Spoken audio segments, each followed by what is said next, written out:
ये कुछ ऐसा कह रहे हैं कि इस समय अमेरिका, ईरान और इजराइल के बीच लड़ाई चल रही है। तो भारतीय होने के नाते, चूंकि भारत तो उस लड़ाई में शामिल है नहीं जी सर, तो भारतीय होने के नाते मैं उस लड़ाई के बारे में कोई बातचीत नहीं कर सकता। मैं भारतीय होकर उस लड़ाई के बारे में बातचीत करूंगा तो कहेंगे भाई लड़ इजराइल ईरान रहे, न तुम ईरानी हो न तुम इजरायली हो, तुम्हारा क्या लेने देना। तो जो ये धर्म के लोग हैं आजकल, जो धर्म के प्रचारक हैं, भागवत कर रहे हैं, कथा कर रहे हैं, या अलग अलग मुल्कों में जाके इस्लाम के बारे में बता रहे हैं, क्या ये इस्लाम की बुराइयों पर, हिंदू धर्म की बुराइयों पर बात कर रहे हैं? कि आपकी कोई भी अधिकार या आजादी वहीं तक है जहां से मेरी नाक शुरू हो जाती है। मेरी नाक जहां शुरू हो वहां आपका अधिकार खत्म हो गया। तो प्रोपोगेट करने में सुप्रीम कोर्ट ने कहा कि आबाद नहीं हो सकता ये, और अगर आप इसको आबाद बनाने की कोशिश करेंगे, हम किसी को कन्वर्ट करा सकते हैं, तो उसी तरह से दूसरा भी आपको कन्वर्ट कराएगा, क्योंकि फिर उसको भी आजादी मिलेगी। फिर आप कहेंगे हमारा धर्म श्रेष्ठ है, दूसरा कहेगा हमारा धर्म श्रेष्ठ है। नमस्कार साथियों, डॉक्टर आकाश सिंह के साथ आज धर्म अध्यात्म सीरीज की आखिरी कड़ी में फिर से एक बार आपके सामने हम सब हाजिर हैं।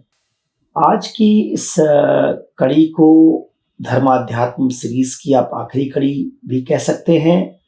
हालांकि ये चर्चा धर्माध्यात्म सीरीज की बहुत सारे और विषयों तक जा सकती थी, लेकिन फिर वो बड़ा लंबा मामला होता। कई हमने शुरू में विषय सोचे थे और किस कड़ी में शामिल होने चाहिए, इस चर्चा में शामिल होने चाहिए, लेकिन अब लगा कि किसी नए विषय पर मूव करना चाहिए। तो इस सीरीज की आखिरी कड़ी ये होगी। आज ही आकाश इलाहाबाद से चल के दिल्ली आए हैं इस बातचीत के लिए, और अपने साथ एक सवालों का पूरा ये पिटारा लेके आए हैं। इनका कहना है कि धर्म अध्यात्म सीरीज की इस वीडियो पर जो सवाल आए, खासतौर पर धर्मांतरण के वीडियो पर, उनकी गुणवत्ता काफ़ी बेहतर है और कई बड़े महत्वपूर्ण किस्म के सवाल लोगों ने उस चर्चा पर उठाए हैं। अच्छा, हमारा वो वीडियो भी काफ़ी छोटा था, तो ये लगा कि इस पर एक विस्तार से चर्चा करके जो डाउट्स हैं लोगों के, जो सवाल उन्होंने पूछे हमारे दर्शकों ने, उनका उत्तर दिया जाना चाहिए, जिससे इस विषय पर थोड़ी और स्पष्टता बन सके कि हम लोग उस वीडियो में क्या कहना चाहते थे। कोई डाउट हो तो भी दूर हो सके। तो मैं अब आकाश जी को इस चर्चा को आगे बढ़ाने की जिम्मेवारी हैंडओवर कर रहा हूँ। ये अपने साथ लाए गए सवालों से इस चर्चा को आगे बढ़ाएंगे। उन्हीं सवालों के माध्यम से हम कुछ महत्वपूर्ण बिंदु या कॉन्सेप्ट या जो इस चर्चा से जुड़े आयाम हो सकते हैं, उनको भी उन्हीं सवालों के भीतर हल करते हुए चलेंगे। तो आकाश जी, अब पॉडकास्ट को आगे बढ़ाने की जिम्मेवारी आपके ऊपर है। धन्यवाद सर। सबसे पहले तो मैं अपने दर्शकों का फिर से एक बार आभार व्यक्त करूंगा कि पूरे वीडियो को इन लोगों ने बड़े अच्छे से सुना और प्रश्न किए। बहुत सारी शुभकामनाएं प्रेषित की उन लोगों ने, और सुनने के बाद कमेंट भी अच्छे अच्छे लिखे सर, पूरा बड़े बड़े कमेंट लिखे।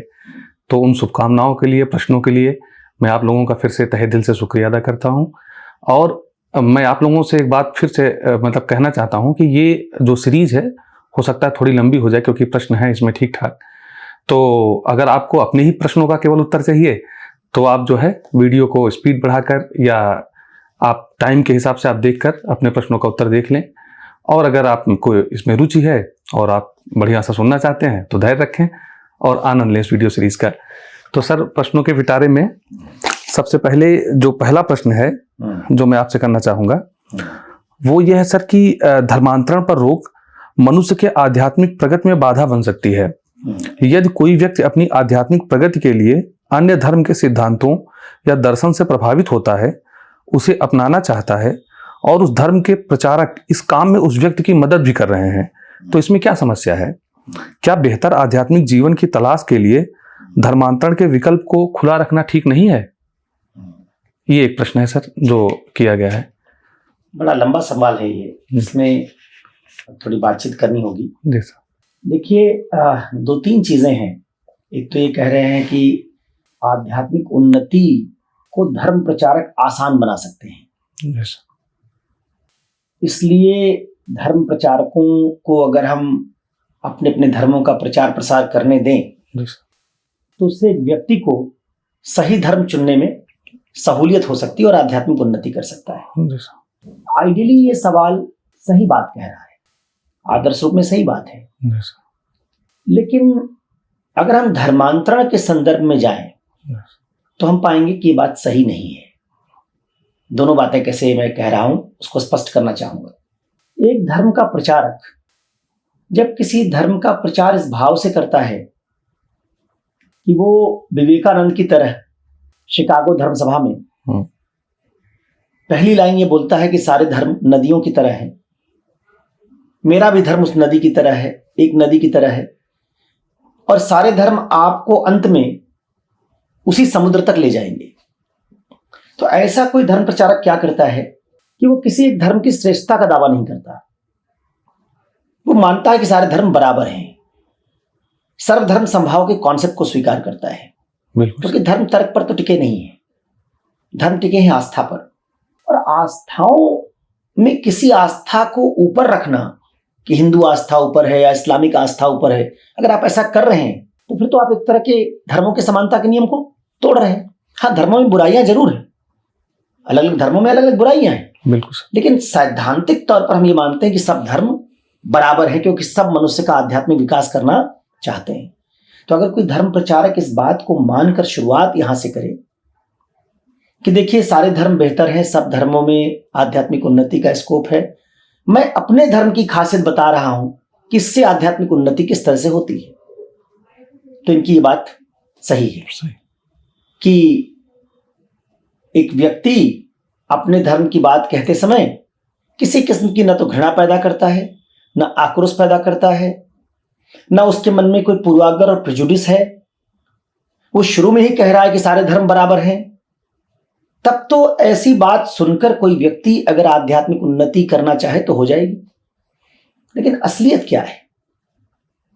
असलियत जो व्यवहार में है वो ये है कि ज्यादातर धर्म प्रचारक रूढ़िवादी, धर्मांध, कट्टर हैं।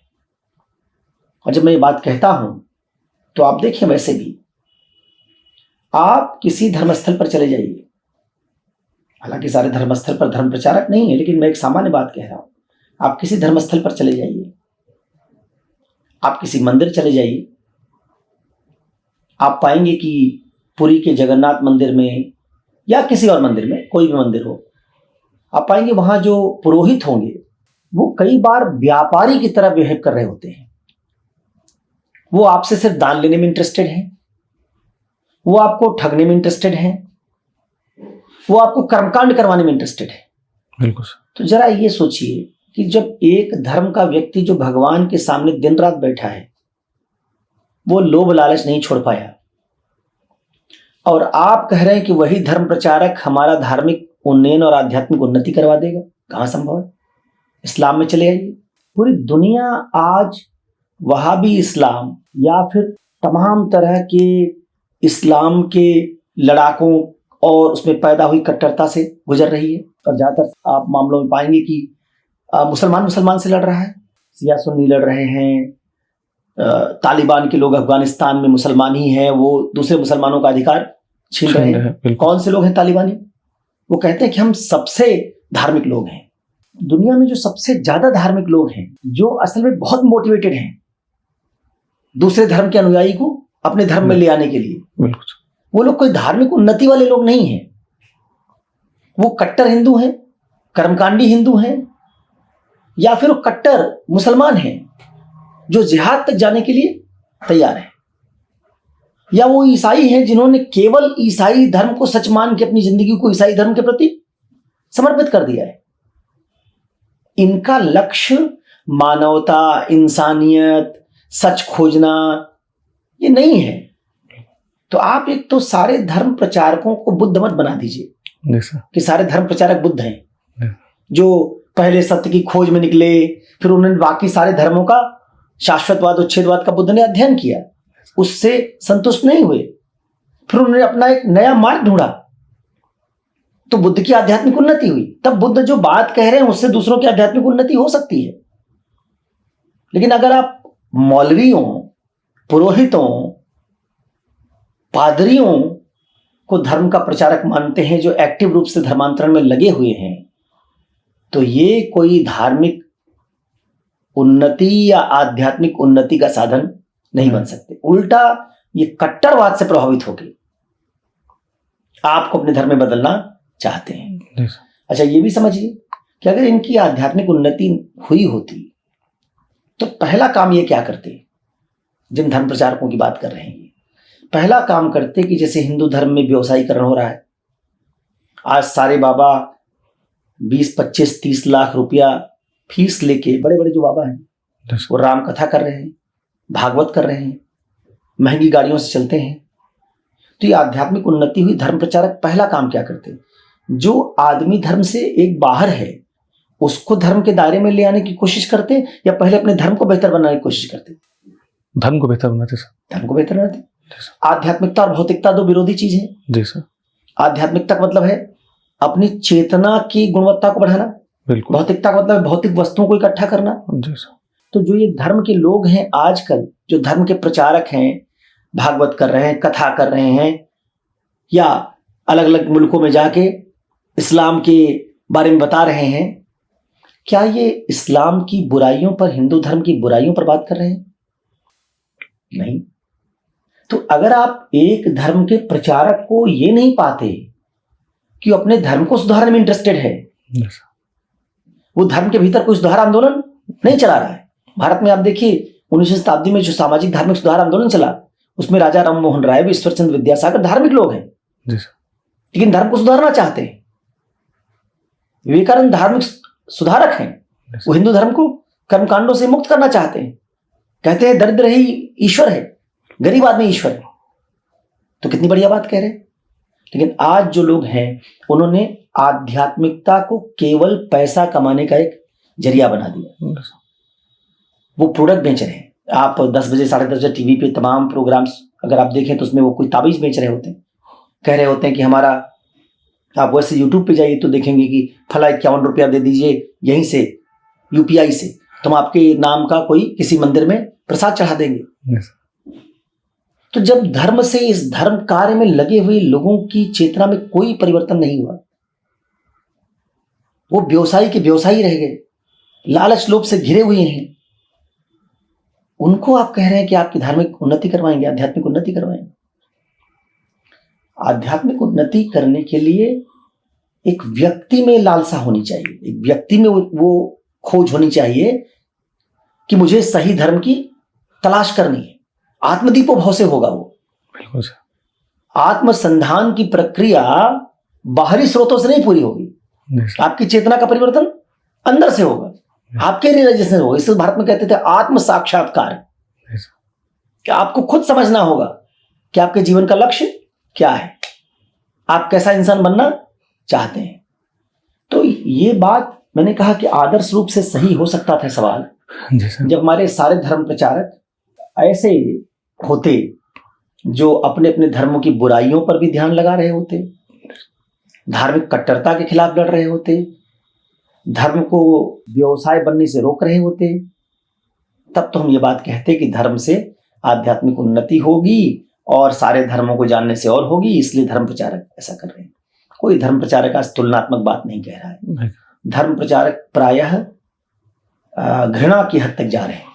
वो अक्सर आपको बड़े बड़े मौलवी और बड़े बड़े पुरोहित अक्सर दूसरे धर्मों के खिलाफ गाली गलौज विषममन करते दिखाई देते हैं। वो एक दूसरे को भड़का रहे होते हैं, धर्मों के एक दूसरे के धर्मों के खिलाफ भड़का रहे होते हैं। तो इसलिए ये सवाल मुझे लगता है कि धर्मांतरण के संदर्भ में सही हो सकता था, लेकिन तब जब ये सारी शर्तें जो मैंने बताई वो पूरी होती। और आध्यात्मिक उन्नति का एक और आखिरी बात कहता चलूं, आध्यात्मिक उन्नति का धर्म से कोई संबंध नहीं है, जरूरी संबंध नहीं है। देखिए, बुद्ध के बाद को धर्म बहुत बाद में बनाया गया। तृतीय बौद्ध संगीत के बाद पाटलिपुत्र में बौद्ध धर्म का एक तरीके से निर्माण हुआ। लेकिन बुद्ध जब बौद्ध धर्म नहीं बना था, बुद्ध की बात को आपने धर्म मान लिया, ठीक बात है, उसे धर्म बन गया आगे चल के। लेकिन बुद्ध ने जब कोई मार्ग खोजा था तो उस समय धर्म नहीं था। तो क्या बुद्ध की आध्यात्मिक उन्नति नहीं हुई? बुद्ध कोई बौद्ध धर्म के अनुयायी नहीं है, बौद्ध धर्म के अनुयायी बुद्ध के बाद लोग हुए। क्या आपको लगता है कि नेहरू अच्छे इंसान नहीं थे? मान लीजिए नेहरू पर आपका भरोसा कम हो सकता है, मैं दुनिया के ऐसे बहुत सारे लोगों का उदाहरण दे सकता हूं जो धार्मिक नहीं है लेकिन बहुत अच्छे इंसान है। बड़े बड़े वैज्ञानिक जिन्होंने मानवता के लिए बहुत बड़ा बड़ा काम किया, उनकी भी आध्यात्मिक उन्नति हुई। आध्यात्मिक शब्द का मतलब होता है जो चेतना से संबंधित हो, जो चेतना का परिष्करण करे।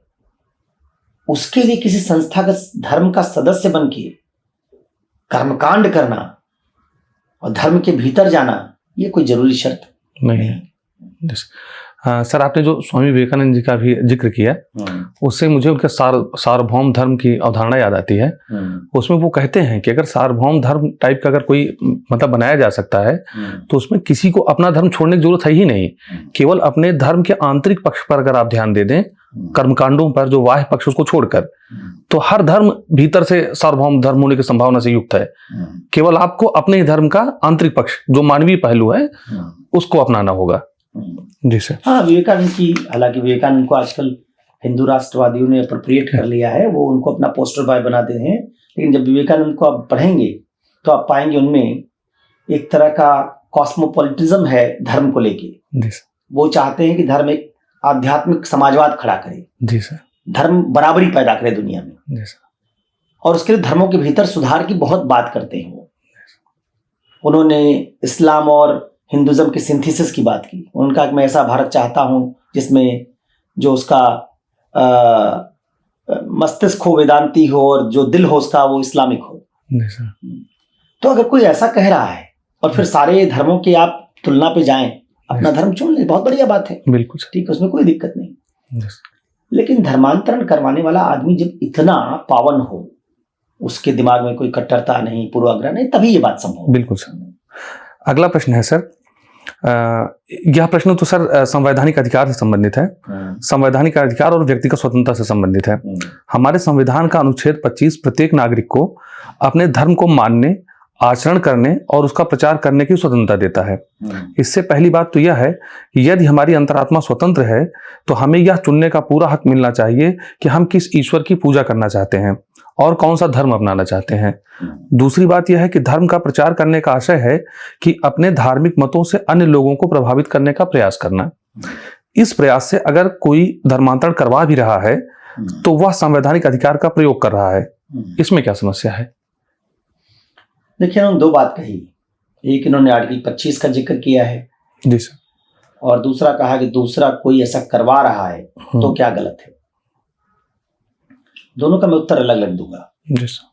जहां तक आर्टिकल 25 का सवाल है, मुझे अगर ठीक तरीके से याद है तो 1977 में इस पे सुप्रीम कोर्ट का जजमेंट है, क्योंकि आर्टिकल 25 में 3 बातें हैं: practice, profess, propagate.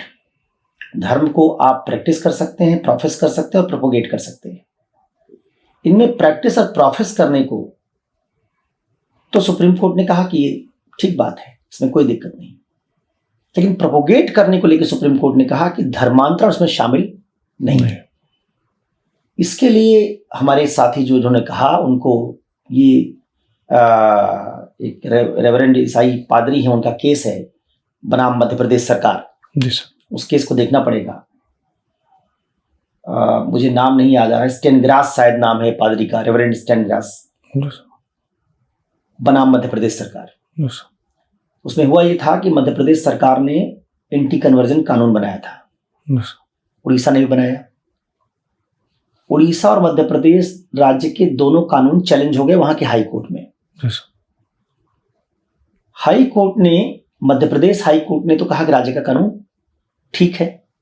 Orissa high court ने कहा कि नहीं, धर्मांतरण को रोकने का कानून ठीक नहीं है। और उन्होंने तर्क दिया कि ईसाई धर्म में तो धर्मांतरण उनके धर्म का मूल भाग है। मतलब ईसाई कह रहे हैं कि हम दुनिया में धर्मांतरण करेंगे, तो इस पर भी ध्यान देने की जरूरत है कि अब हम उस पर आगे बात करेंगे। उड़ीसा हाईकोर्ट ने कहा कि इसलिए आप धर्मांतरण का अगर कानून बना रहे हैं तो आप ईसाई धर्म के प्रचार प्रसार को प्रभावित कर रहे हैं, प्रोपोगेट करने के अधिकार को छीन रहे हैं, इसलिए राज्य का कानून ठीक नहीं है। मामला सुप्रीम कोर्ट आया।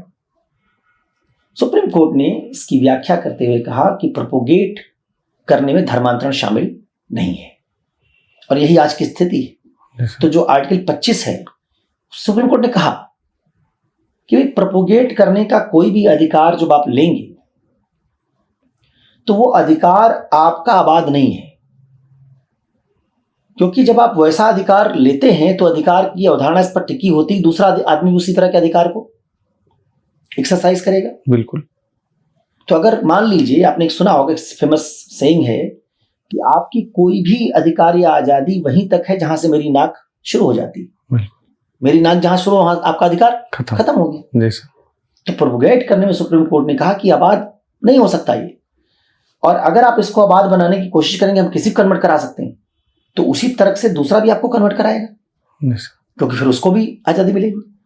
फिर आप कहेंगे हमारा धर्म श्रेष्ठ है, वो दूसरा कहेगा हमारा धर्म श्रेष्ठ है। तो ये तो फिर तो एक पब्लिक मोरालिटी का क्वेश्चन खड़ा हो जाएगा, पब्लिक ऑर्डर का क्वेश्चन खड़ा हो जाएगा, कॉन्फ्लिक्ट का क्वेश्चन खड़ा हो जाएगा। तो उसने कहा देखिए, आप धर्म का प्रचार कर सकते हैं, आप ये नहीं कह सकते तुम्हारे धर्म में आ जाओ। बिल्कुल। ये कहना आपका अधिकार नहीं है। दूसरे आदमी के विवेक पे छोड़िए।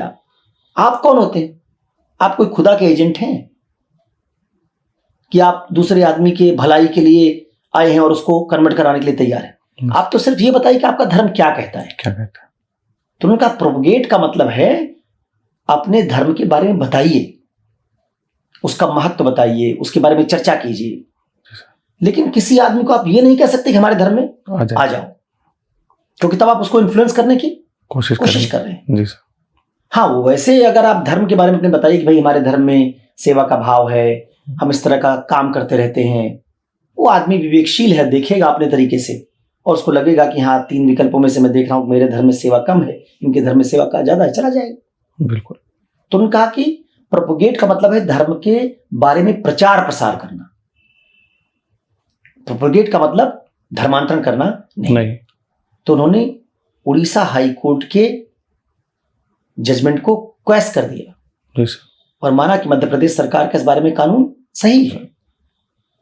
तो आर्टिकल 25 में जब आप कहते हैं कि हमको धर्म को मानने की आजादी, उसमें धर्मांतरण भी उसका भाग है, तो ये बात सही नहीं है। जी सर। उसमें धर्म का प्रचार करने की आजादी। अब दूसरी बात जो मैं कहता हूं, जो ये तो हुई, मान लीजिए इन्होंने चूंकि कॉन्स्टिट्यूशन का जिक्र किया था इसलिए उसका जवाब दिया गया।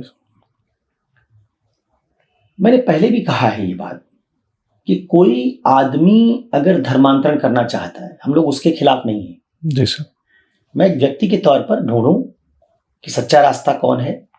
सारे धर्म हमको उपलब्ध हैं, सारे धर्म के लोग अपने अपने धर्म के बारे में बता दें, मैं उनको पढ़ूं, वर्तमान में कौन सी धर्म की क्या स्थिति उसको देखूं, और फिर मैं अपने विवेक से जिस धर्म में जाना चाहूं उस धर्म में चला जाऊं। मानव विवेकशील प्राणी, डिसीजन उसका होना चाहिए। बिल्कुल। निर्णय उसका होना चाहिए, क्योंकि वही संविधान हमको आर्टिकल 19(1) भी देता है, चुनने की आजादी। और चुनने की आजादी का मतलब है बिना दबाव, बिना लालच, बिना भय, बिना पक्षपात के चुनने की आजादी। तो जब मुझे आप विवेकशील मानते हैं तो मुझ पर छोड़िए ना कि पता कर लूंगा कौन सा धर्म ठीक है। अगर मुझे जरूरत महसूस होगी तो मैं पता कर लूंगा, ठीक है। लेकिन अगर ये सारे धर्म ये मान लें कि भाई हमको दूसरे आदमी को कन्वर्ट करवाना है, तो वो केवल अपने धर्म के बारे में बात नहीं करेंगे, तब वो दूसरे धर्म की बुराई बताएंगे। वो कहेंगे कि दूसरा धर्म सच्चा धर्म नहीं है, क्योंकि अगर मैं अपने धर्म को भी सच्चा मानता हूं और आपका भी धर्म सच्चा है, तो मेरे एक सच्चा धर्म छोड़ के दूसरे सच्चे धर्म जाने की जरूरत क्या है? बिल्कुल। तो धर्मांतरण हमेशा तुलना करके ये कहता है कि एक धर्म इंफीरियर है, दूसरा सुपीरियर है। ये सेम बात नहीं हुई कि मैं अपने धर्म के बारे में बात करता हूं। और आप जब ऐसा कह रहे होते हैं तो आप असल में फिर इस बात को साबित करने के लिए कि हमारा धर्म सुपीरियर है, इसके लिए कुछ ऐसी बातों का सहारा ले रहे हैं जिन बातों को वेरीफाई नहीं किया जा सकता। जैसे मान लीजिए धर्म कहते हैं कि हम कयामत के दिन आपको जन्नत दिलवा देंगे या आपको स्वर्ग भेज देंगे, या हिंदू धर्म कह दे कि हम आपको जन्म मरण के चक्र से मुक्त करवा देंगे। क्या इनमें से किसी बात का भी परीक्षण होना संभव है? बिल्कुल नहीं, क्योंकि देखिए धर्म और जो बात कहते हो वो सब उनका फ्रिंज, सतही परधी मामला है। अंत में धर्म ये कहना चाहते हैं सारे धर्म कि हम तुमको यहां ले जाएंगे। तो भाई जब मैं यूपीएससी की तैयारी मान लीजिए करना शुरू करता हूं तो उसमें मुझे इकोनॉमी पढ़नी पड़ेगी, हिस्ट्री पढ़नी पड़ेगी, ये फ्रिंज बात है। मेन बात है कि मैं आईएएस बनना चाहता हूं, तब मैं कोचिंग जाता हूं। तो जब कोई धर्म बता रहा होता है कि हमारी तरफ आओ, तो उसमें अंतिम बात है कि हम तुमको मुक्त करवाएंगे। जी सर। तो क्या उसके मुक्त करवाने का दावा कोई तार्किक दावा है? वो तो सिर्फ आस्था पर टिका हुआ। जी सर। तो आप जब ये कहते हैं कि एक आदमी अपने धर्म का कोई पक्ष रखेगा, तो कोई तार्किक पक्ष थोड़े रखेगा, वो भी सिर्फ एक assumption रख रहा है आपके सामने, बिल्कुल सर। एक अनुमान रख रहा है आपके सामने, और कह रहा है कि हमारा अनुमान तुम्हारे अनुमान से श्रेष्ठ है, जी सर। जिन दोनों अनुमानों में कोई भी सत्यापनीय, वेरिफिएबल नहीं है, तथ्य आधारित नहीं है। नहीं है।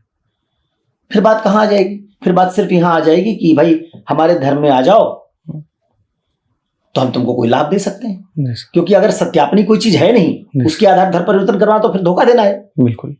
कि आप एक गैर सत्यापनी चीज को दूसरी गैर सत्यापनी चीज से रिप्लेस करना चाहते हैं, तो धोखा देना हो गया। कोई तथ्य आपके पास, आपके हाथ में है नहीं। जी सर। फिर आप कहां आ जाएंगे? दुनियावी चीज पर, कि हमारे धर्म में आ जाओ समानता मिल जाएगी, हमारे धर्म में आ जाओ न्याय मिल जाएगा। वो हमने पहले ही कहा है कि क्या आप संविधान बनने के बाद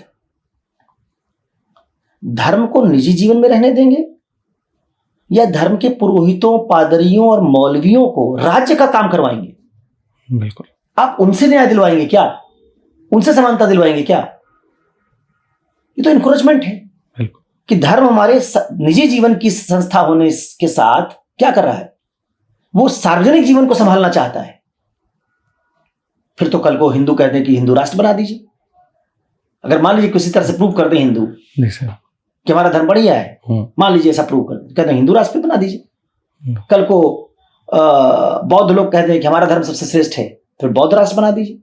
जब आपको धर्म में इतना ही यकीन है कि तुलना करके वो सबसे बेहतर आदमी को रास्ता दिखा देगा, और आप मानते हो बेहतर रास्ता दिखाने की क्षमता वो लोकतंत्र में, संविधान वगैरह में समानता न्याय लाने की नहीं है, ये धर्म करेगा, तो फिर तो धर्म राज्य होना चाहिए ना, थियोक्रेसी में लौट जाएगी। फिर शरीयत कानून जो बना के देश बैठे सब ठीक है। तो आपको देखना पड़ेगा, जब संविधान में हम ये कहते हैं कि हम संस्थाओं की शक्ति का क्या करेंगे, पृथक्करण, सेपरेशन ऑफ पावर। जी सर। तो धर्म भी तो सेपरेशन ऑफ पावर के नियम को मानेगा। बिल्कुल। कि भाई ये धर्म आदमी का निजी मामला है, उस सार्वजनिक जीवन में नहीं आ सकता। तो अगर धर्म निजी है तो निजी तरीके से आदमी को उस पर विचार करने दीजिए। आप कौन हैं? आप कोई सर्टिफाइड आदमी है क्या, जो ठेका लेके आए हैं कि आप दुनिया में सारे इंसानों को मुक्त करवाएंगे? जो कहता है कि हम धर्म प्रचार करेंगे या धर्मांतरण करवाएंगे, इसका तो मानता हूं ठेकेदार हैं। दूसरा आदमी विवेकशील नहीं, हम विवेकशील हैं। तो पहले तो आप दूसरे आदमी के विवेक पर ही भरोसा नहीं कर रहे हैं, फिर उसके निजी मामले में आप उसको हस्तक्षेप कर रहे हैं, उसका राइट टू प्राइवेसी नहीं छोड़ रहे हैं। तीसरा, आपको सिर्फ प्रचार प्रसार अपने धर्म का करने का अधिकार था, उसके बजाय आप धर्मांतरण तक चले आए। चौथा, आप उसको वो वायदे कर रहे हैं जो राज्य को करने चाहिए। अब पांचवें, उन बातों पर आप धर्म के दावों को ले जा रहे हैं या उस व्यक्ति को ले जाना चाहते हैं जो दावे आज तक सत्यापनी है ही नहीं। तो इसलिए जो सवाल है सुनने में बहुत अच्छा लगता है कि ऐसा विकल्प बन जाए, लेकिन ये काम धर्म का नहीं भाई। और विकल्प बनाना, विकल्प तैयार करना व्यक्ति का काम है। हाँ, आप अगर ये चाहते हैं कि धर्म अपने अपने बारे में बात करें तो उस पर हम लोगों की हमारी कोई आपत्ति नहीं। सारे धर्मों को अपनी अपनी बात कहने का हक है, लेकिन फिर ये उनको लोगों पर छोड़ना होगा। जब हम धर्मांतरण का विरोध कर रहे हैं तो इसका मतलब हम उस धर्मांतरण का विरोध कर रहे हैं जो संस्थाएं करवाने की कोशिश कर रही हैं। जो एक धर्म का सदस्य जो उस धर्म को सच्चा मान बैठा है वो करवाने की कोशिश कर रहा है, और आप उससे उम्मीद कर रहे हो वो तुलना करेगा, वो अलग अलग रास्ता दिखाएगा। अरे भाई, वो खुद ही पक्षपाती है। जब मैं एक धर्म पे इतना ज्यादा भरोसा कर रहा हूं कि उस धर्म का प्रचारक बन गया, तो कोई प्रचारक आदमी वो अलग अलग सारे धर्मों की तुलना करने में आपकी मदद करेगा या अपने धर्म की तरफ आपको खींचने की कोशिश करेगा? खींचने की कोशिश करेगा। तो क्या करेगा वो? अपने धर्म की कमी कभी बताएगा? कभी नहीं। क्या हम ये मान लें फिर कि दुनिया के एक आध धर्म ऐसे हैं जिनमें कोई कमी रही नहीं गई? तो आप अगर ये बात कह रहे हैं कि धर्म का प्रचारक धर्मांतरण करवाने के लिए तमाम तर्क रखेगा, तो उस तर्क में अगर बुराई भी रख दे, हम एलोपैथिक की दवा खाते हैं, डॉक्टर के पास जाते हैं, बताता है कि देखिए सर्जरी करेंगे या स्टेरॉइड खिलाएंगे तो इसकी ये साइड इफेक्ट्स भी हो सकती है। क्या अच्छा ही नहीं बताता? आप किसी दवा को टाइप कीजिए गूगल पे, आप पाएंगे उसी कंपनी की दवा जो दवा साल्ट है उसके नीचे लिखा होता है कि इसके ये लाभ होगा, इसके ये साइड इफेक्ट्स हो सकते हैं। कौन सा धर्म का आदमी बताता है कि हमारे धर्म का साइड इफेक्ट भी हो सकता है? कि हमारे धर्म में आओगे तो हो सकता है तुमको कुंभ मेला में भगदड़ में भेज दें, या हमारे धर्म में आओगे तो हम तुमको औरत हो बुर्का पहना के कैद कर लेंगे, या तालिबान की रजीम में सच्चा इस्लाम जब आएगा तो औरतें सब घर के अंदर कैद कर दी जाएंगी। कौन सा धर्म इस बुराई पर चर्चा कर रहा है? धर्म तो दुनिया में है ना, बिल्कुल। तो पूरी दुनिया में दिखाइए कुछ धर्म ने जहां जहां वो धर्म सबसे पावरफुल हुआ है उसने क्या किया है। जब ईसाई धर्म सबसे पावरफुल था उसने क्या किया? इस्लाम जहां पावरफुल है वो क्या कर रहा है? श्रीलंका में बौद्ध, जिनको हम करुणा की प्रतिमूर्ति कहते हैं, उन्हीं बौद्धों ने, श्रीलंकाई सिंहलियों ने तमिलों का नरसंहार किया है। म्यांमार में बौद्ध हैं जो जो जो रखाइन प्रांत में रोहिंग्या मुसलमानों को मार रहे हैं। तो आप जब पूरी दुनिया देखेंगे तो देखेंगे जैसे धर्म कोई पावरफुल होता है, ये सब जो बात आप कह रहे हैं ये सब बात हवा हो जाती है। वो पॉलिटिकल पावर के साथ धर्म अपने आप को क्या कर लेता है? जोड़ लेता है। श्रीलंका में जब मामला आया तमिल और सिंहली का, तो बौद्ध धर्म ने करुणा नहीं दिखाई, सिंहली बहुसंख्यक के साथ जुड़ के तमिलों को उनका नरसंहार करने में मदद की। यही काम रोहिंग्या मुसलमानों के साथ म्यांमार में हुआ, जहां वो सारे शरणार्थी बन के जगह जगह घूम रहे हैं।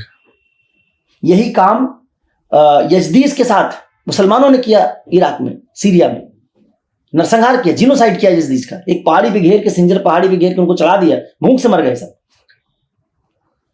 तो आप जिन धर्मों की बात कर रहे हो, धर्म जब ताकतवर हुए, और कौन था ये? अबू बकर अल बगदादी। क्या है वो कहता था कि हम खलीफा बनेंगे। फिर धर्म के सबसे अपने आप को खलीफा कहने वाले लोग थे, जिन्होंने जब धर्म से ताकत हासिल की तो क्या किया? जब दुनिया में थियोक्रेसी थी, ईसाई धर्म का राज था, तो लोगों को ईसाई धर्म का विरोध करने में जिंदा जला दिया जाता था। अभी भी इस्लामिक देशों में, बहुत सारे देशों में कानून है ब्लास्फेमी का। इस निंदा की तो हम आपको मार देंगे। दीपू दास का केस बांग्लादेश में जो हुआ, पाकिस्तान में ईसाइयों के साथ। तो आप जब धर्म के ऐसे पॉजिटिव एस्पेक्ट की बात कर रहे हैं तो ऐसा लगता है जैसे किसी और ग्रह की बात हो रही है। हम उसकी बुराई से क्या कर रहे हैं? आंख मूंद रहे हैं। और जब ये बुराइयां हैं तो हम क्या चाहेंगे कि जितना एनर्जी धर्मांतरण पर आप लगा रहे हैं, उतनी ही एनर्जी धर्मों को साफ करने पर उनके अनुयायी या प्रचारक क्यों नहीं लगा रहे हैं? अगर वो दोनों काम कर रहे होते तो मैं मान लेता कि हाँ, ये बात सही है, मानने योग्य है कि चूंकि धर्म के प्रचारक ही दुनिया के सबसे श्रेष्ठ लोग हैं। किसी मदरसे में कोई किसी बच्चे के शोषण का आरोप किसी पर नहीं लग रहा है।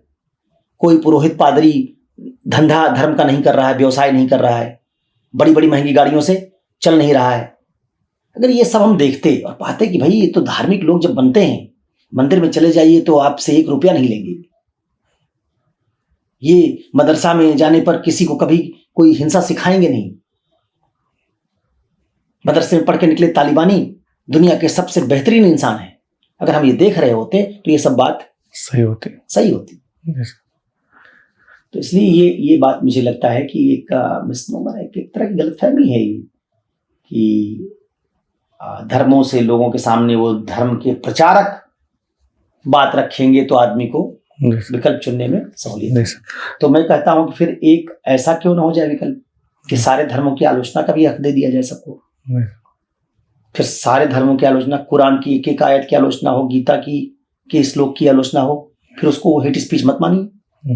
क्योंकि जैसे आप कह रहे हैं भाई दुनिया की भलाई किसने की? तर्क ने की। आज आपके पास दवा है, तर्क से है, साइंस है, तर्क से है, मोबाइल है, तर्क से है, हवाई जहाज है, तर्क से है, सब तर्क से है। तो फिर उस तर्क के आधार पर जितना असत्यापनी धर्म है उसकी आलोचना करने के लिए अगर कल एक लोग कोई खड़ा हो जाए संप्रदाय और कुरान पैगंबर की आलोचना करने लगे, गीता और कृष्ण की आलोचना करने लगे, ईसा मसीह और कुरान बाइबल की आलोचना करने लगे, तो क्या आप यही अधिकार देंगे उसको?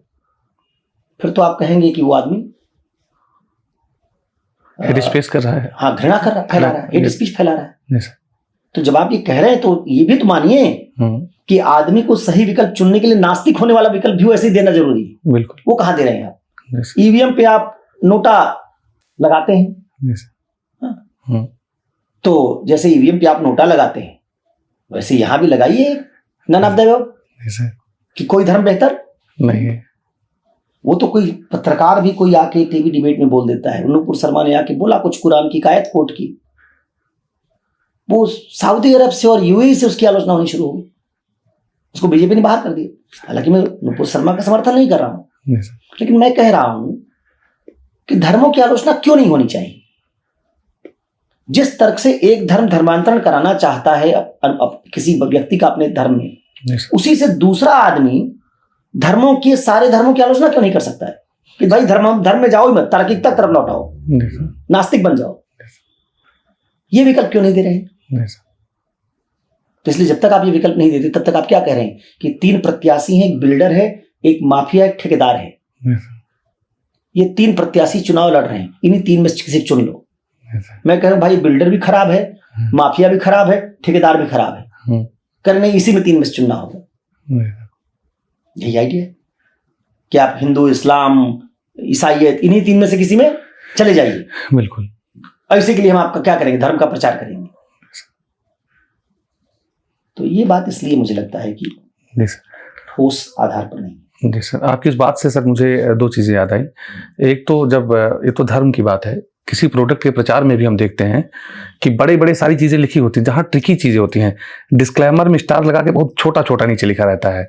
तो उसमें जब वो लोग अपनी कोई बुराई या कोई मतलब तार्किक बात नहीं लिखते जिससे कि हमारा प्रोडक्ट ना बिके, तो ये तो धार्मिक एजेंट है, ये तो बिल्कुल सर अपनी बात नहीं बताएंगे। ये तो डिस्क्लेमर भी नहीं लिखते कि हम भाई कह रहे हैं कि तुम जन्नत जाओगे, स्वर्ग जाओगे, जन्म मरण की चक्र से छुटकारा मिल जाएगा। हो सकता है झूठ हो, हाँ, हम कह रहे हैं। जी सर, ये तो ये भी नहीं करते, डिस्क्लेमर भी नहीं देते। जी सर, इतने लंबे समय तक ये बरगलाते आए और इनकी सब बात गलत निकली, फिर भी कभी इन्होंने मानवता से माफी नहीं मांगी। जी सर, तो ये लिखा है धर्म ग्रंथ में कि ब्रह्मांड की केंद्र पृथ्वी है। हाँ।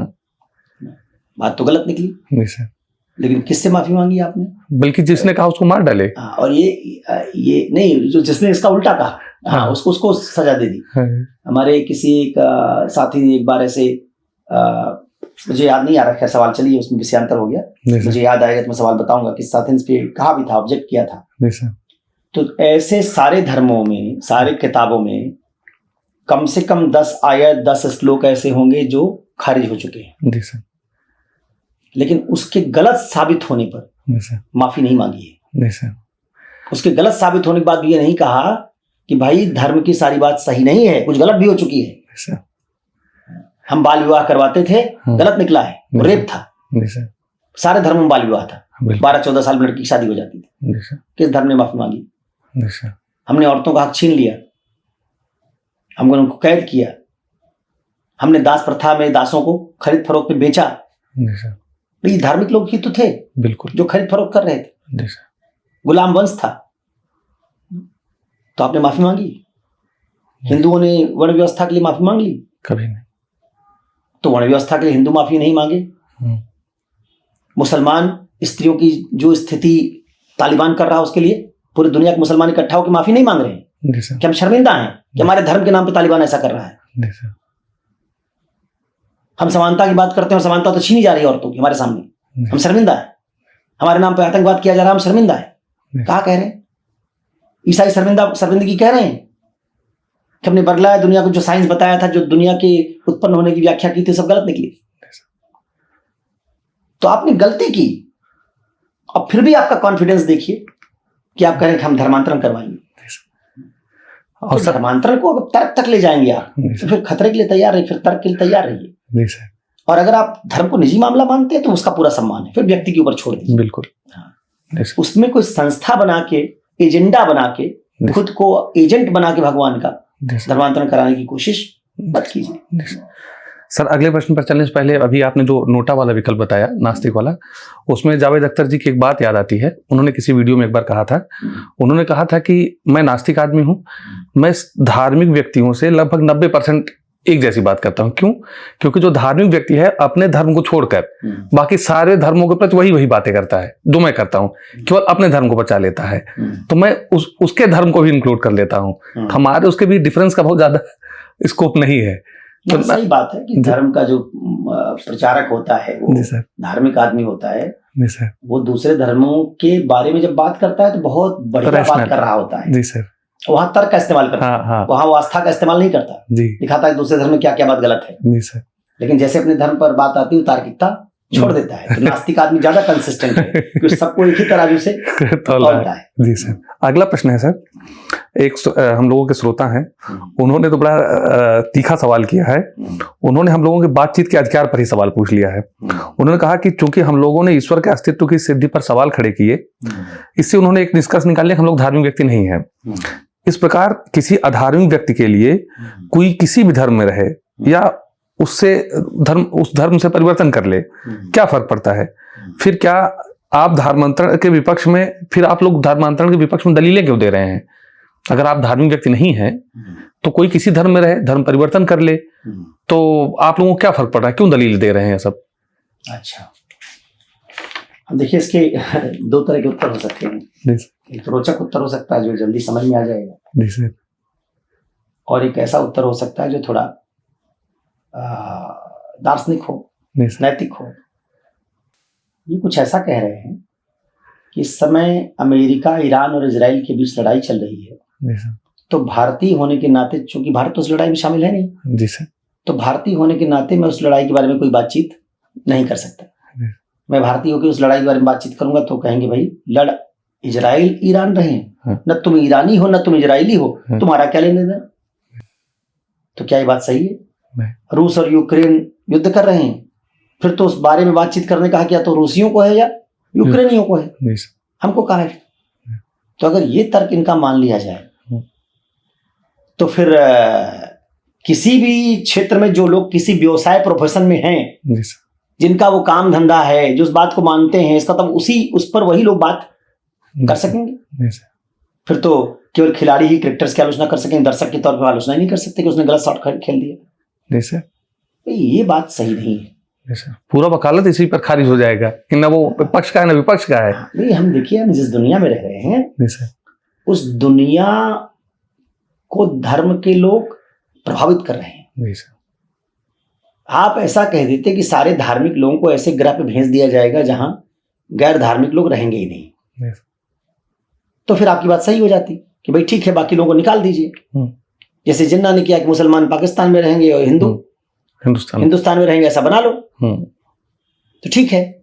लेकिन अगर मान लीजिए हमको हिंदुस्तान में मुसलमानों, हिंदुओं और ईसाइयों, सिखों के साथ रहना है और नास्तिकों को भी यही रहना है, तो भाई तब तो हम सबको मिलजुल के कोई ऐसी समाज बनाने की कोशिश करनी होगी ना जहां झगड़ा ना हो। क्योंकि झगड़ा होगा, दंगा होगा, मान लीजिए मैं रोड पे जा रहा हूं, नास्तिक हूं, तो मुझे भी तो मार देंगे। बिल्कुल।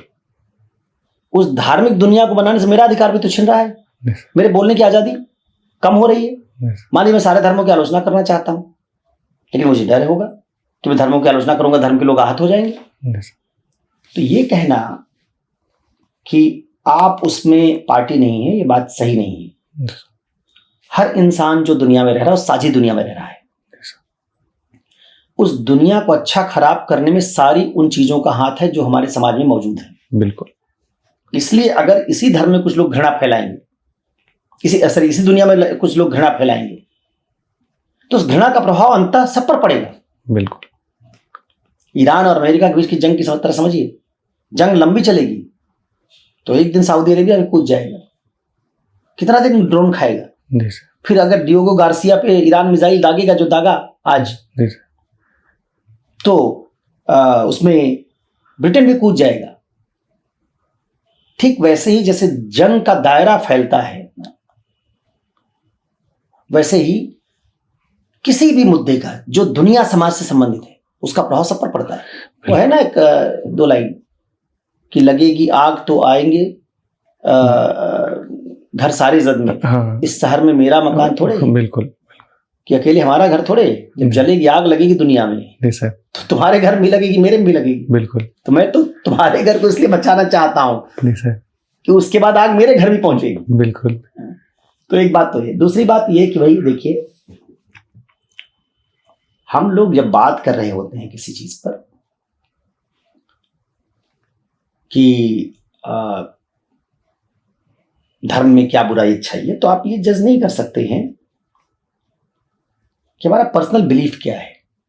हमारे पर्सनल बिलीफ की वजह से अगर उस बातचीत में बायस आ रहा हो तो फिर तो हम दोषी हैं। बिल्कुल। लेकिन अगर हमारे उस बात से कोई बायस शामिल नहीं हो रहा, क्योंकि हम अपनी बात तर्क से रख रहे हैं, तो फिर उसका तार्किक खंडन होना चाहिए। बिल्कुल। और ये बात भी मानने से मैं इनकार करता हूँ कि हम लोग धार्मिक नहीं हैं। मतलब आपको भी जानता हूँ, खुद को भी जानता हूँ, हम दोनों धार्मिक हैं। जी सर। हाँ, धर्म की क्या व्याख्या आप चाहते हैं, अगर आप धर्म को कर्मकांडी धर्म मानते हैं तो उसमें हमारा यकीन नहीं है। बिल्कुल। लेकिन अगर आप धर्म को मदर टेरेसा से जोड़ेंगे, मदर टेरेसा की वजह से हो सकता है कुछ लोग कन्वर्ट हो गए हों ईसाई धर्म में, मुझे कोई दिक्कत नहीं। बिल्कुल। अगर मदर टेरेसा बन जाए सारे ईसाई, बना लो सबको ईसाई, हमको दिक्कत नहीं है। इतनी सेवा कर दो, दिक्कत नहीं। मैंने कहा था आप ईदी बना दीजिए पाकिस्तान का लोगों को, सब इस्लाम में शामिल हो जाएं, ईदी की तरह बन जाएं, मुझे सब मुसलमान बन जाएं, कोई दिक्कत नहीं। बना दो सबको विवेकानंद। बिल्कुल सर। मुझे दिक्कत हिंदू, सब हिंदू बन जाए दुनिया में, मुझे दिक्कत नहीं है। नहीं सर। गांधी बना दो, सर्वधर्म संभाव की बात हो जाए, बिल्कुल, क्या दिक्कत है? कोई नहीं। तो एक सबसे शानदार मुसलमान भी बहुत अच्छा हो सकता है, सबसे शानदार हिंदू भी अच्छा हो सकता है, सबसे शानदार ईसाई भी अच्छा हो सकता है। लेकिन वो कौन लोग थे जो गांधी रोज मंदिर नहीं जा रहे हैं, विवेकानंद का मंदिर जाने में कोई इंटरेस्ट नहीं है, मूर्ति पूजा में कोई इंटरेस्ट नहीं है। ठीक है, वो काली वाली को मानते हैं, हाँ, लेकिन उनका मंदिर में कोई इंटरेस्ट नहीं, आध्यात्मिकता में। तो ऐसे बहुत सारे लोग हैं जो धार्मिक हैं, कर्मकांडी नहीं है। तो आप धर्म का ना बहुत एक संकुचित मायने ले रहे हैं जब आप कह रहे हैं कि आपको धर्म से क्या लेना देना, आप हमको धर्म से बिल्कुल लेना देना। मैं हिंदू हूँ और मुझे ये लगता है कि हिंदू धर्म में खूब सुधार होना चाहिए। बिल्कुल, हिंदू धर्म सारे धर्मों से बेहतर बन जाए, मैं हमेशा चाहूंगा। अगर मैं मुसलमान हूँ तो मुझे हमेशा लगे कि मेरा धर्म सबसे बेहतर हो जाए, बिल्कुल, दुनिया का सबसे मानवीय धर्म हो जाए। बिल्कुल। तो हमारा पहला कर्तव्य ये नहीं कि हम दुनिया के लोगों पकड़ पकड़ के अपने धर्म में शामिल करें। हमारा पहला कर्तव्य है कि अपने धर्म को सबसे ज्यादा बेहतर बनाने की कोशिश करें। भाई हम अगर मान लीजिए भारतीय हैं तो हम क्या चाहेंगे कि सारे पाकिस्तान जो है पाकिस्तानी भारत में आ जाए। हमारा लक्ष्य होगा कि हम भारत को बहुत बेहतर बनाएं। हमको क्या इंटरेस्ट है इसमें, क्या अपने धर्म में हमको संख्या बढ़ाने में क्या इंटरेस्ट? मैं कई बार ये भी नहीं समझ पाता हूँ कि धर्मांतरण लोग करवाना क्यों चाहते हैं। भाई आप किसी को धर्म में लाना क्यों चाहते हैं? क्या आप संख्या बढ़ाना चाहते हैं, पॉलिटिकल पावर क्रिएट करना चाहते हैं, करना क्या चाहते हैं? आप क्यों करना चाहते हैं? जो आदमी धर्मांतरण कर रहा है उस पर छोड़ दीजिए, उस आदमी को करने दीजिए ना। और जैसे मैंने कहा कि अगर आप करुणा के तहत ही करना चाहते हैं, आप कह रहे हैं करुणा समानता के तहत हम करना चाहते हैं, तो वही करुणा समानता पहले अपने धर्म में ले आके दिखाइए। उस धर्म के भीतर करुणा समानता से क्या कीजिए, औरतों को बराबर अधिकार दे दीजिए, ट्रांसजेंडर एलजीबीटीक्यू कम्युनिटी के अधिकार की लड़ाई लड़िए। सुप्रीम कोर्ट में जब केस गया समलैंगिकता का, तो धर्म के लोगों ने विरोध किया कि समलैंगिक लोगों को अधिकार नहीं मिलना चाहिए। वो सारे धर्म के लोगों ने डाली थी, उसमें हिंदू भी थे, मुसलमान भी थे, ईसाई भी थे। तो आप तो दुनिया में राइट्स लोगों को नहीं देना चाहते हैं, और आप कह रहे हैं कि हम समानता लाना चाहते हैं। औरतों का क्या हाल करके अपने रखा हुआ है।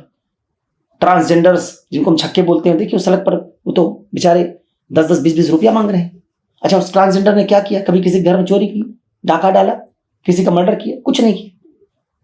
फिर भी हम उसको हे दृष्टि से देखते हैं। किसने सिखाया हमको? इसी धर्म संस्कृति। तो आप धर्म की इतनी महानता की बात कर रहे हैं तो पहले इन सबको कुछ दीजिए। धर्मांतरण केवल एक पॉलिटिकल प्रोजेक्ट बन जाता है तो उसकी खराबी को समझना जरूरी है। या हम किसी व्यक्ति के धर्मांतरण का विरोध नहीं करते, बशर्ते वो आत्मदीपो भाव से किसी धर्म को स्वीकार कर ले। लेकिन वो अगर संस्थागत रूप से, जैसे मैंने बार बार कहा कि कोई एक आदमी उसको एक संस्था करवाना चाहती है, फंड आ रहा है उसके लिए, रिसोर्स इस्तेमाल किए जा रहे हैं, लालच दिया जा रहा है, तो वो बात सही नहीं। संख्या जो आपने कहा सर, संख्या बल बढ़ाने पर, इसमें मुझे सब पारसियों का याद आता है। पारसी संख्या बहुत कम है, लेकिन मैं देख रहा हूँ जितने हैं वो अच्छी जिंदगी जी रहे हैं। तो वो मतलब अगर वो भी इसी उन्माद में पड़ जाएं कि किसी तरीके से संख्या बढ़ाएंगे, तब तो एक जहां रह रहे हैं वहां पर ठीक है। मतलब मैं ये कह रहा हूँ कि हो सकता है वो पॉलिटिकली इरेलेवेंट हो, कमजोर हो, तो उसकी लड़ाई राज्य से लड़नी पड़ेगी। राज्य सेकुलर नहीं बनेगा। क्या जहां इस्लामिक दुनिया, जितनी इस्लामिक दुनिया, क्या वहां माइनॉरिटीज की हालत अच्छी है? क्या ईसाई दुनिया में रेशियल डिस्क्रिमिनेशन नहीं हो रहा है? काले लोगों के साथ भेद नहीं हो रहा है? काले गोरे का भेद है, रेशियल डिस्क्रिमिनेशन ऑस्ट्रेलिया में, आयरलैंड में रोज सुनने के लिए आता है, भारतीय एशियाई मूल के लोगों के साथ। तो सवाल इस बात का है ना, ये हिंदू राष्ट्र के बाद का मामला आता है, हिंदुस्तान में होता है, जी सर। हिंदू डिस्क्रिमिनेट कर रहे होते हैं मुसलमानों को, दूसरे धर्म के लोगों को, जी सर। तो डिस्क्रिमिनेशन तो पूरी दुनिया में सब धर्म के लोग कर रहे हैं। इसका समाधान धार्मिक अगर होता तो जहां जहां ये धर्म के लोग ज्यादा थे वहां डिस्क्रिमिनेशन क्या हुआ होता, खत्म हो गया होता। जी सर। लेकिन वो तो बांग्लादेश में 10% हिंदुओं को टॉलरेट नहीं कर पा रहे हैं, पाकिस्तान में वो 2% ईसाइयों को टॉलरेट, उनको भी कन्वर्ट करवाना चाहते हैं। पाकिस्तान गर्त में जा रहा है, इसकी चिंता नहीं है, इस्लाम के नाम पे अपना राज्य बनाया। जी सर। आपको चिंता है 2% लोग ईसाई कैसे रह गए। तो भाई जब आप कह रहे हैं कि ये धर्मांतरण से दुनिया बेहतर हो जाती है, जी सर। तो आप कोई एक ऐसा मदीना स्टेट बना के दिखा दीजिए ना जहां बेहतर हो गया हो। जी सर। एक राम राज्य दिखा दीजिए, वो आप नहीं क्रिएट कर पा रहे हैं। जी सर। और आप दावा ये कर रहे हैं कि बस हमारे धर्म में तुम चले आओ। चले आओ, तो इसका कोई लॉजिक बनता नहीं। जी सर। सर अगला प्रश्न जो है वो है, धर्मांतरण की प्रतिस्पर्धा से सुधार की गुंजाइश बनती है। धर्म विशेष अपने कमजोरियों पर काम करने के लिए बाध्य होते हैं। अपनी संख्या बल बचाए रखने के लिए वे धर्म सुधार आंदोलन चलाएंगे। नहीं, ऐसा ही सवाल ही छोड़ देना चाहिए। हाँ, क्योंकि मैंने देखा सर इसका पहले उत्तर मिल ही दिया कि अगर ऐसा होता तब तक धर्म सुधार आंदोलन शुरू हो चुके होते हैं। मेरी जानकारी में इस्लाम के भीतर एक भी पेरियार जैसा आदमी नहीं है। जी सर। इस्लाम में कोई अम्बेडकर नहीं है। जी सर। और इस्लाम आज गहरी क्राइसिस से जूझ रहा है। जी सर। दुनिया में पूरी इस्लामिक दुनिया एक गहरी क्राइसिस से जूझ रही है, जहां इस्लाम के लोग इस्लाम से लड़ रहे हैं। जी सर। और इस्लाम खड़ा किस पर था? भाईचारे पर। जी सर। लेकिन वो हजारा, सुन्नी, शिया, अलग अलग फिरके हैं इस्लाम में, लड़ाई लड़ रहे हैं एक दूसरे के साथ। जी सर। तो कोई खड़ा हो गया होता धार्मिक सुधार आंदोलन? नहीं हुआ। बिल्कुल। तो ईरान क्या कर रहा है? अमेरिका से बदला लेने के लिए उधर मिसाइल मार रहा है गल्फ कंट्रीज पे। चाहता तो एक गल्फ अलायंस बनाता। बिल्कुल। सारी मुस्लिम जो कंट्रीज थे जब ये समानता में यकीन करते तो इन्होंने क्या किया होता? राज्य की अवधारणा को खत्म कर देते। कहते हैं कि हम केवल मुसलमान बनेंगे, हम सारे राज्य मिला ले रहे हैं, तो गल्फ सुपर पावर बन जाता है इस्लाम। तो आप जब ये कहते हैं कि सुधार आंदोलन धर्म चलाएंगे, तो इतने दिन से धर्मांतरण होता रहा है, हम लोग तो उसका सैद्धांतिक विरोध कर रहे हैं। जी सर। धर्मांतरण तो रुका नहीं जी, सैकड़ों साल से हो रहा है। पूरे नॉर्थ ईस्ट के जो लोग हैं ईसाई बने, वो धर्मांतरण से ही बने हैं। तो इससे अगर आप ये कह रहे हैं धर्मों के भीतर सुधार आंदोलन शुरू हो जाएगा, तो कहाँ शुरू हुआ? और धर्मों के भीतर सुधार आंदोलन जब हुआ भी, तो पश्चिमी शिक्षा उक्षा प्राप्त करके आए लोग भारत में 19वीं शताब्दी में जब आए, या कुछ पश्चिम का प्रभाव पड़ा, तो उससे शुरू हुआ। तो ये कहना, और जो मैंने कहा कि जो धर्म के प्रचारक जो धार्मिक कन्वर्जन में लगे हुए हैं, उनकी सुधार में कोई दिलचस्पी नहीं है। सुधार में दिलचस्पी होती तो वो जो धार्मिक कर्मकांडी लोग हैं, पहले उनकी चेतना बदल गई होती। जो गहन धार्मिक लोग, जितने बाबा हैं जो कथा सुना रहे हैं, ये सब पैदल चलते, 1 रुपया भी ना लेते, भिक्षा मांग के जीवन यापन। भारत में भिक्षुओं का बड़ा लंबा एक ट्रेडिशन रहा है, जो उतना ही लेते थे जितना उस दिन जरूरत होती थी, फिर अगले दिन भिक्षा मांगते थे। छोड़ दिया आपने। आप तो दक्षिणा भी एक शुल्क की तरह लेते, कहते इतना रुपया दोगे तो हम 10 लाख रुपया हमारी फीस है। ऐसे लोगों को भारत में हमने आइकन बना दिया, हीरो बना दिया, जो लोग इस तरह से धर्म को बेच रहे हैं। तो आप जो सुधार आंदोलन की बात कर रहे हैं, वो सुधार आंदोलन कब शुरू होगा? उस सुधार आंदोलन को हमने देखा है उन लोगों ने ज्यादा चलाया है, जैसे पेरियार ने चलाया, तो उनकी धर्म में कोई रुचि नहीं है। पेरियारवाद धर्म में रुचि नहीं लेता है। द्राविड़ मूवमेंट जो खड़ा हुआ धर्म में रुचि नहीं लेता है। तो एक हाइपोथेटिकल सिचुएशन की बात कर रहे हैं। ये तब होता जब अलग अलग धर्मों के लोग, सब धर्मों में सुधार आंदोलन शुरू होता, और धर्म के इस तरह के चर्चा में उसमें आंतरिक सुधार की प्रक्रिया अब तक शुरू हो गई होती, तब तो ये बात समझ में आती है। लेकिन अदरवाइज ये सिर्फ एक हाइपोथेसिस है। इसका हाँ कुछ असर, इनकी बात में आंशिक सत्यता हो सकती है, इसका कुछ असर हिंदुज्म पर अंबेडकर ने डाला है। लेकिन वो अकेले अंबेडकर का मामला नहीं है। वो उस समय भारत में बहुत बड़े स्तर पर एक मूवमेंट ऐसा चल रहा था, और उसकी शुरुआत ना भक्ति मूवमेंट से शुरू हो चुकी थी, जहां हिंदुओं के भीतर ही अलग अलग संप्रदाय खड़े हो रहे थे। जो जैसे भक्ति मार्गियों ने ज्ञान मार्गियों को चुनौती दी और कहा कि ज्ञान मार्ग तो एक एलिटिस्ट किस्म की अवधारणा है, जबकि भक्ति मार्ग में सब जा सकते हैं। तो उसमें निम्न जातियों के लोग भी आए।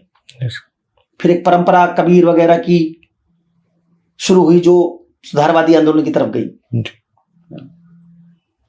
लेकिन उसमें भी जो लोग थे लगे हुए, उन्होंने मतलब एक व्यापक, एक तो काफी लंबी परंपरा चली, काफी डाइवर्स है वो, उसमें हकदारी अधिकार की बात भी है, वो केवल धर्मांतरण के लिए केंद्रित नहीं है।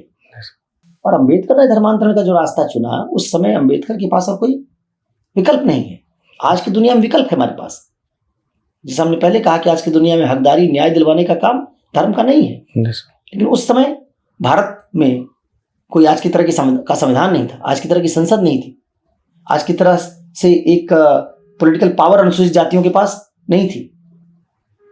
तो वन टाइम वो बात तो सही हो सकती थी, लेकिन अब ये बात शायद उतनी रिलेवेंट नहीं। जी सर, अगला प्रश्न जो है, आपने अंबेडकर जी का जिक्र किया, तो अगला प्रश्न इसी से संबंधित है। यह एक हाइपोथेटिकल सवाल है सर। इसमें एक श्रोता ने पूछा है कि मान लीजिए आप अंबेडकर की जगह होते और यही सारे तर्क जो आप धर्मांतरण के खिलाफ दे रहे हैं उसे गांधी आपको दे रहे होते, तो क्या आप धर्मांतरण से इनकार कर देते? देखिए, सवाल का जवाब मैं ऐसे दूंगा, दो तरीका है। पहला तो मैंने सवाल का जवाब अभी कुछ दे दिया, इसका आधा, कि जब अंबेडकर गांधी बातचीत कर रहे थे उस समय अंबेडकर के पास बहुत विकल्प नहीं थे। ना संविधान था, ना लोकतंत्र था, ना कल्याणकारी राज्य था, ना राजनीति में दलितों की भागीदारी थी, ना चुनाव से वोट पाके कोई सांसद बनता था, ना आईएएस की परीक्षा में आरक्षण था, कुछ नहीं था। और कौन रोके हुए था? सब धर्म।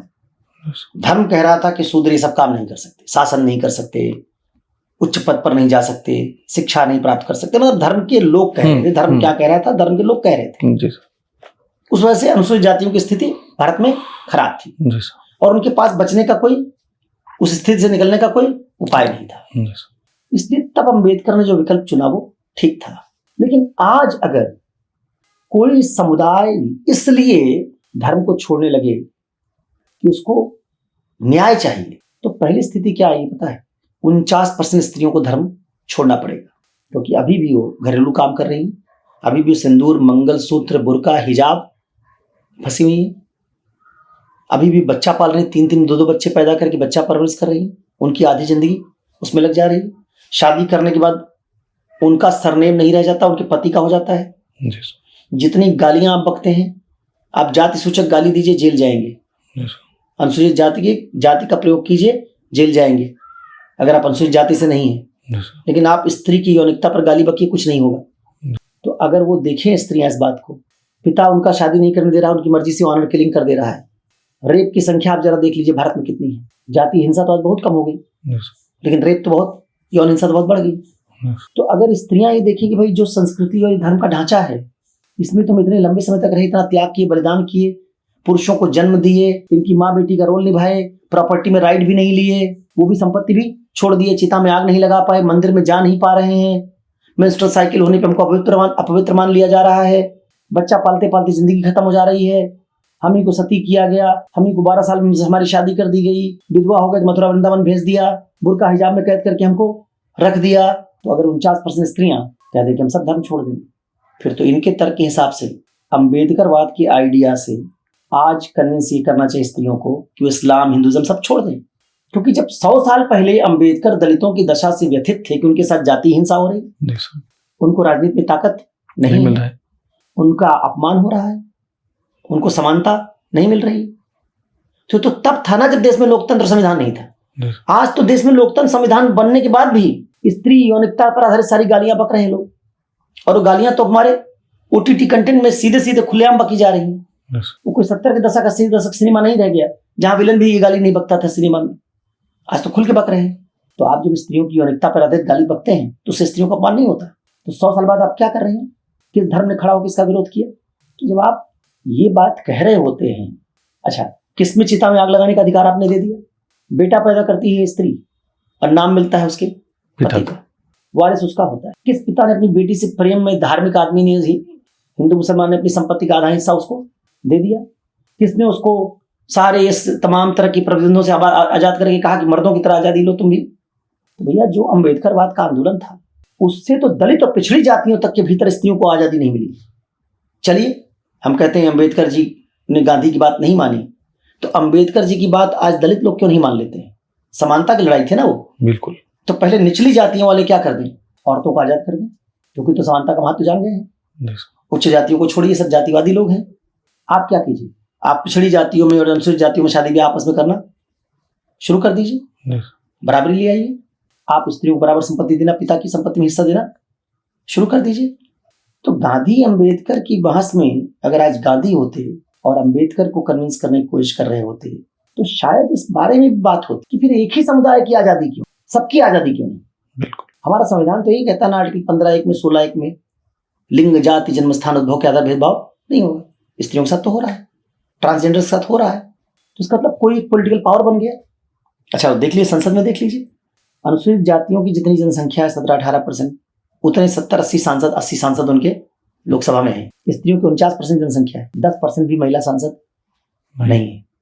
और अभी केरला जैसे राज्य में, जो सबसे प्रगतिशील राज्य है, अभी कल ही उसकी लिस्ट डिक्लेयर हुई है कैंडिडेट्स की, 92 कैंडिडेट्स की लिस्ट में 10 औरतें नहीं है। कांग्रेस पार्टी में प्रोग्रेसिव स्टेट है। वहां की हालत है कि 1/9 सीट पे आपने, 1/10 सीट पे आपने कैंडिडेचर नहीं दिया स्त्रियों को। चुनाव क्या जीतेंगे तो अलग बात, कैंडिडेट नहीं बनाया, कैंडिडेट ही नहीं बने। तो जिसे कहते हैं आपकी हम भाई जाति जनगणना करवाएंगे, जिसकी जितनी हिस्सेदारी उसकी उतनी भागीदारी, तो वही तक तो औरतों पे लागू होगा ना। बिल्कुल। उस पर क्यों नहीं? तो जब आप इस डीपर इंक्वायरी में जाएंगे तो पाएंगे कि अंबेडकर गांधी के नैरेटिव को सामने रखना ठीक नहीं है। क्योंकि क्या इस तर्क से, जैसे अनुसूचित जातियां आहत हो गई, धर्म छोड़ दिया, संस्कृति को छोड़ दें, वैसे स्त्रियां कहते हैं कि हम पूरी पितृसत्ता को छोड़ रहे हैं, हम विवाह परिवार को नहीं मानेंगे, क्योंकि विवाह परिवार हमारा अधिकार छिन जाता है, हम केवल अपने लिए जिएंगे।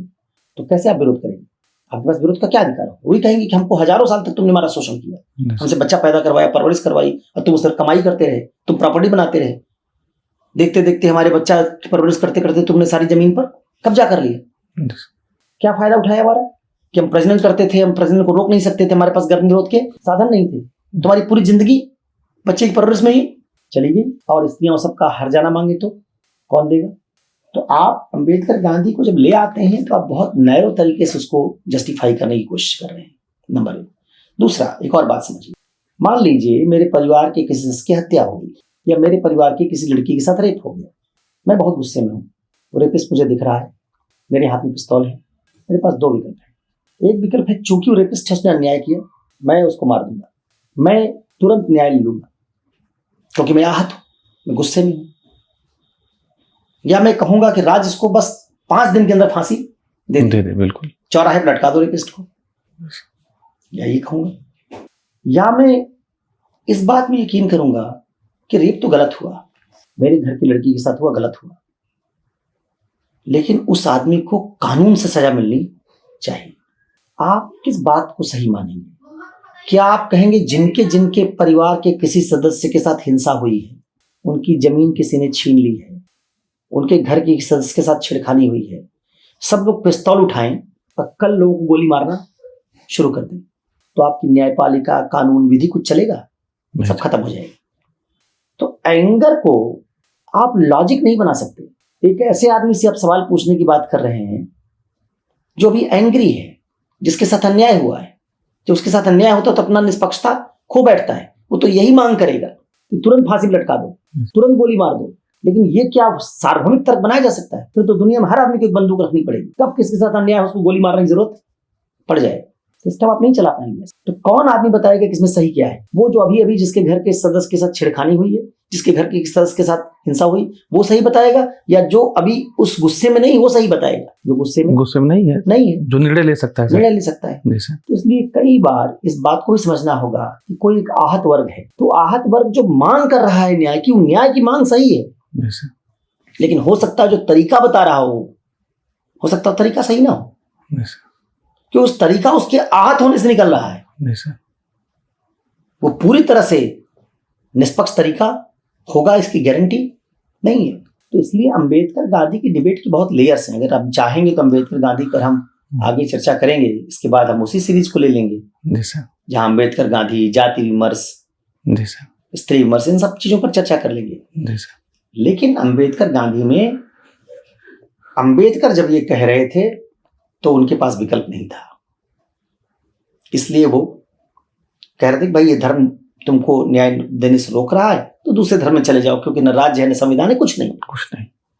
लेकिन आज जब हमने वो सिस्टम बना लिया तो हम आक्रोश को, कि हम इस धर्म से गुस्सा इसलिए इधर चले जाएंगे, हम उसको आक्रोश का निर्णय मानेंगे। बिल्कुल। हाँ, अनुसूचित जातियां जाना चाहें एक्स धर्म में वाई धर्म में, अपनी मर्जी से व्यक्ति चला जाए, लेकिन पूरी जाति तय करेगी, कोई आज कहेगा तुम इधर चले चलो, ये बात सही नहीं होगी।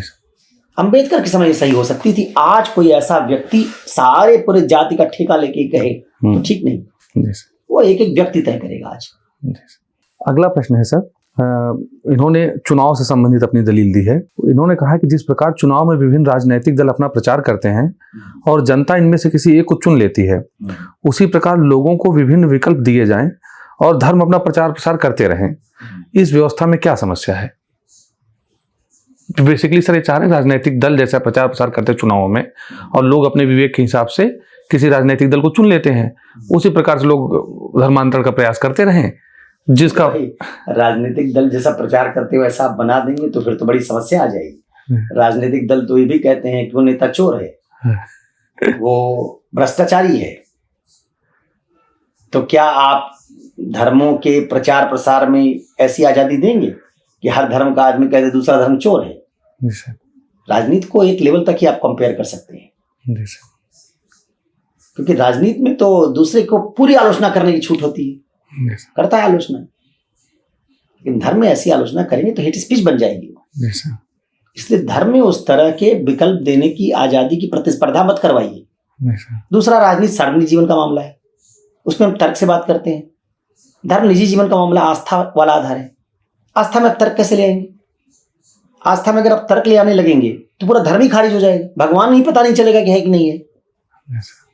तो आप जब लोगों के सामने विकल्प रखते हैं तो निजी आस्था का विकल्प है ना वो, उस पर चुनाव की तरह आप क्यों प्रतिस्पर्धा करवाना चाहते हैं? वो डिबेट का मामला थोड़े।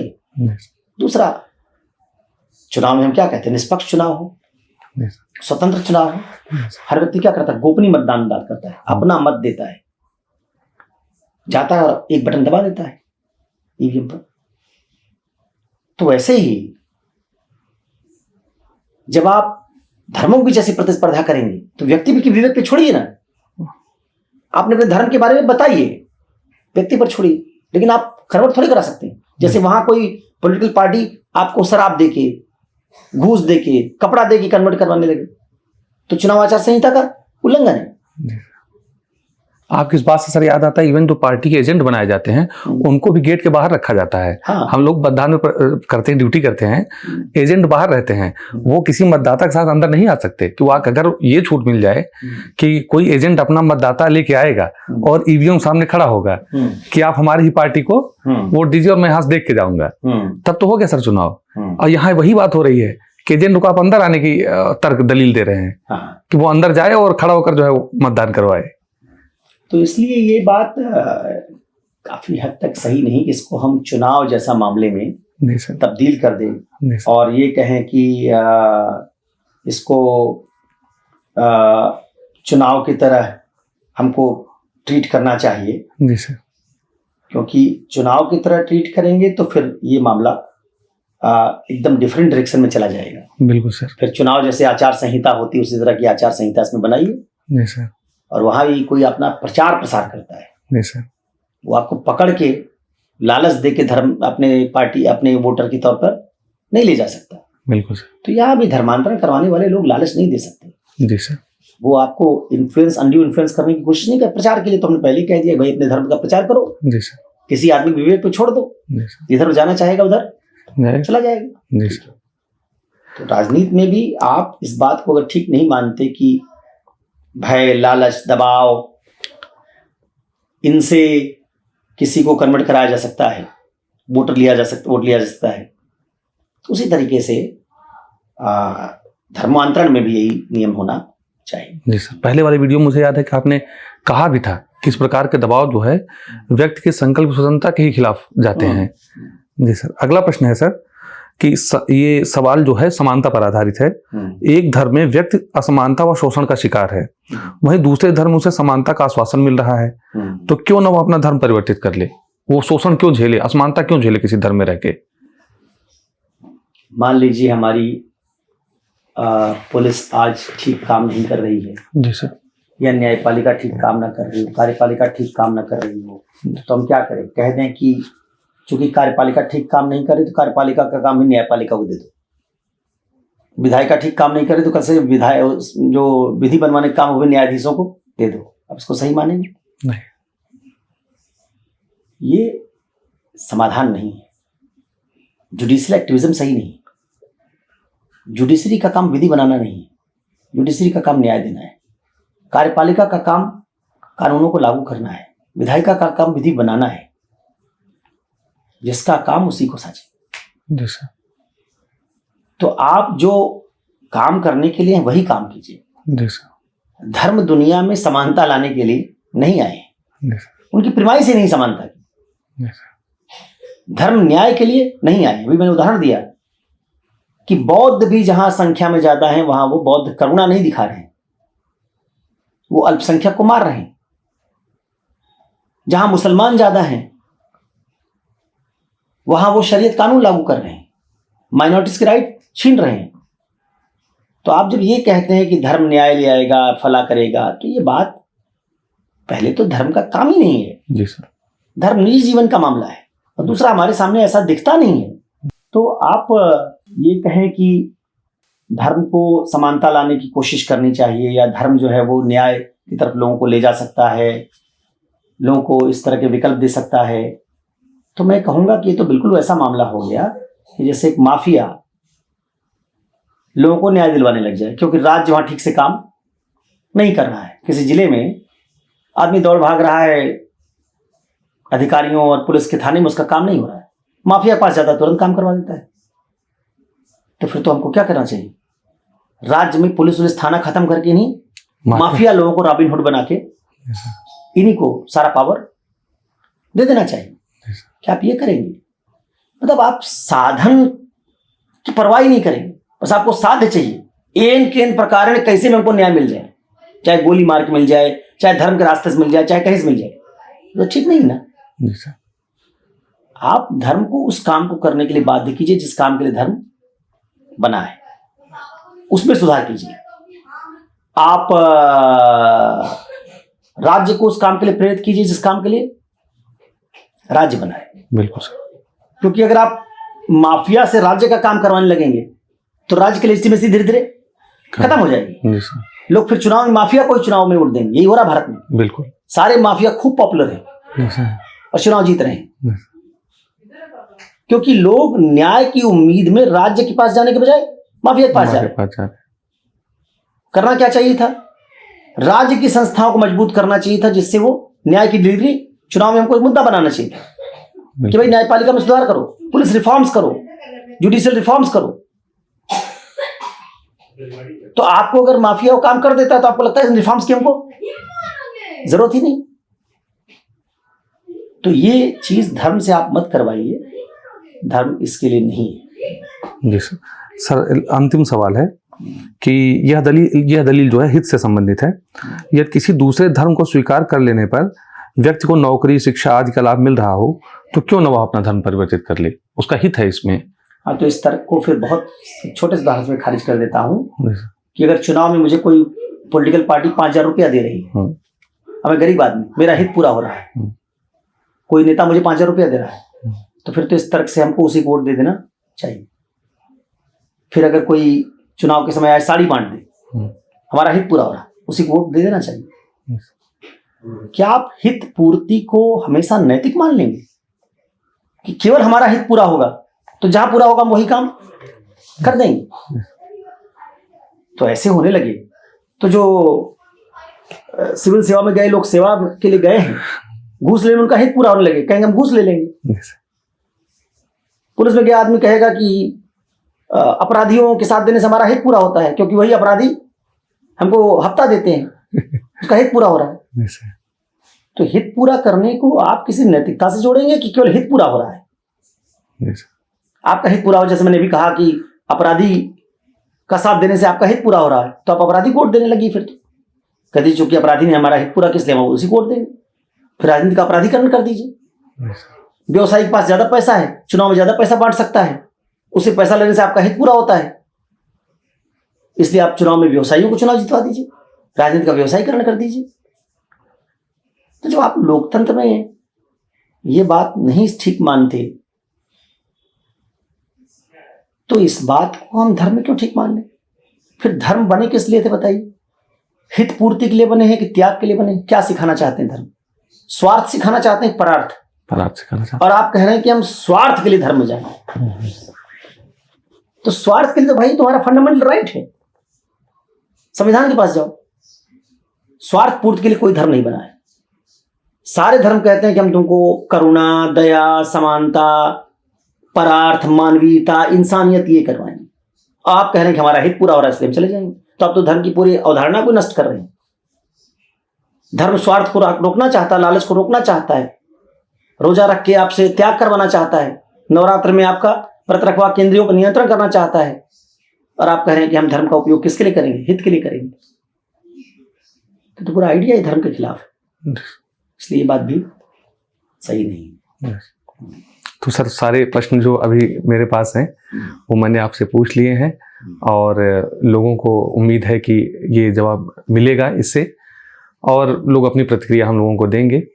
और ये सीरीज सर इसी उसके साथ जो है, इसी भाग के साथ हम लोग समाप्त करते हैं। फिर किसी और मुद्दे पर बातचीत होगी सर। मैं एक बार फिर से अपने श्रोताओं का, अपने दर्शकों का तहे दिल से शुक्रिया अदा करना चाहता हूँ कि आप लोगों ने उम्मीद से बढ़कर इसमें अपना प्यार दिया, देखा, सुना, समझा और ढेर सारे सवाल किए, प्रतिक्रियाएं बड़ी बड़ी दी, शुभकामनाएं दी। तो बहुत बहुत आभार और धन्यवाद सर आपका भी कि आपने समय, आकाश आपका और हमारे सारे देखने वाले दर्शकों का, श्रोताओं का, उनका समर्थन मिला, उसके लिए शुक्रिया। और फिर से मैं आप लोगों को इस समय ईद और नवरात्र दोनों चल रहा है, दोनों को शुभकामनाएं देता हूँ। और मस्त रहें, अपने धार्मिक मान्यताओं का जैसा रहे, अपने शुद्ध अंतःकरण से पालन करें, उछल कूद ना करें, धर्मांतरण के प्रयास में ना लगे।